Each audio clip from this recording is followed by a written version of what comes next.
भारत ने यूक्रेन संकट मामले में रूस को एक बार फिर से बड़ा झटका दिया। भारत ने पुतिन की गुप्त मतदान वाली मांग को खारिज कर दिया। संयुक्त राष्ट्र महासभा में यूक्रेन के 4 क्षेत्रों पर अवैध कब्जे को लेकर के रूस के खिलाफ एक मसौदा प्रस्ताव लाया गया।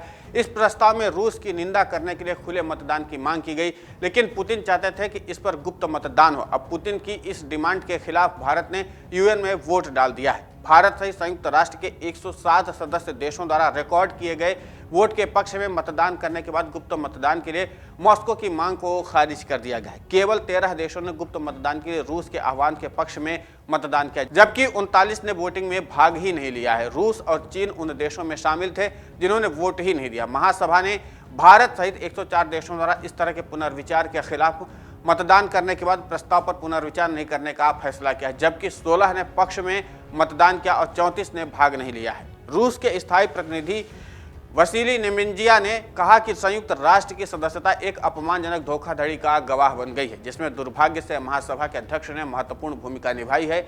वसीली नेमेंजिया ने कहा कि एक अभूतपूर्व हेरफेर है जो आम सभा और समग्र रूप से संयुक्त राष्ट्र के अधिकार पर काम करता है। बेशक ऐसी परिस्थितियों को हमने वोट में हिस्सा नहीं लेने का विकल्प चुना है।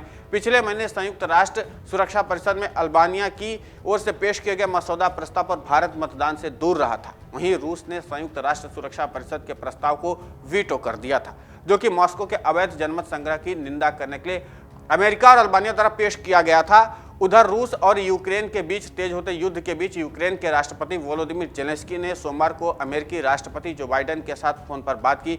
जेलेंस्की ने बाइडेन को बताया कि रूस की तरफ से यूक्रेन के शहरों में बड़े पैमाने पर हवाई हमले जारी हैं। वाशिंगटन के साथ कीव के रक्षा सहयोग में हवाई रक्षा अब नंबर 1 प्राथमिकता है। और फोन कॉल संयुक्त राष्ट्र महासभा के एक मसौदा प्रस्ताव पर खुली बहस में कुछ समय पहले हुई, जिसमें जेलेंस्की ने रूस के 4 यूक्रेनी क्षेत्रों के कब्जे की निंदा की, जिसके बाद जेलेंस्की ने ट्वीट कर बताया कि बाइडेन के साथ उनकी उपयोगी बातचीत हुई है। वायु रक्षा अभी भी उनकी रक्षा सहयोग में नंबर 1 प्राथमिकता है। उन्होंने कहा कि हमें G7 के सख्त रुख के साथ हमारे संयुक्त राष्ट्र जीए प्रस्ताव के समर्थन के साथ अमेरिकी नेतृत्व की भी जरूरत है। रूस ने सोमवार को यूक्रेन की राजधानी कीव और अन्य स्थानों पर बड़े पैमाने पर हमले किए थे, जिसकी कई देशों ने कड़ी निंदा की थी। संयुक्त राष्ट्र के प्रमुख एंटोनियो गुटेरेस ने कहा था कि हम इस हमले से स्तब्ध हैं और युद्ध के एक और अस्वीकार्य वृद्धि का प्रतिनिधित्व करते हैं। रूस के हमलों के कथित तौर पर नागरिक क्षेत्रों पर व्यापक नुकसान पहुंचाया गया है और दर्जनों मौतें हुई हैं, कई लोग घायल हुए। यूक्रेन के 24 फरवरी से चल रहे युद्ध के बाद रूस के आक्रमण के लिए सबसे ज्यादा कीमत चुका रहा है। जेलेंस्की और बाइडेन के बीच ये फोन कॉल अमेरिकी विदेश मंत्री एंटनी जे ब्लिंकन के यूक्रेन के विदेश मंत्री दमित्रो कुलेबा के साथ यूक्रेन के साथ क्रेमलिन के हमलों के बारे में बात करने के बाद आया है। इस दौरान पुतिन ने जेलेंस्की की सराहना भी की। दोनों के बीच मिसाइलों पर भी बातें की गई। इसके साथ ही अमेरिकी विदेश मंत्री ने यूक्रेन के संप्रभुता और क्षेत्रीय अखंडता के लिए संयुक्त राष्ट्र अमेरिका के दृढ़ समर्थन की पुष्टि की है। ब्लिंकन ने यूक्रेन के लोगों के लिए विदेश मंत्री के प्रति अपनी सहानुभूति भी व्यक्त की है। उन्होंने अपनों को खो दिया है और उन्होंने कहा कि आज भी यूक्रेन के साथ अमेरिका वैसे ही खड़ा जैसे युद्ध के पहले दिन खड़ा था। अमेरिका साथ भले दे या न दे, लेकिन एक परिस्थिति तो साफ है कि रूस का हवाई हमला लगातार जारी है। रूसी सेना के आगे अब यूक्रेनी सेना कमजोर पड़ती दिख रही है, क्योंकि जिस तरीके से रूसी सेना ने 84 मिसाइलों का इस्तेमाल किया, सैकड़ों बमों का इस्तेमाल किया, ईरानी ड्रोन का इस्तेमाल किया, तमाम तरह के हथियारों का इस्तेमाल किया है और खुल्लम खुल्ला इस्तेमाल अब रूसी सेना कर रही है। खुले तौर पर युद्ध कर रही है रूसी सेना।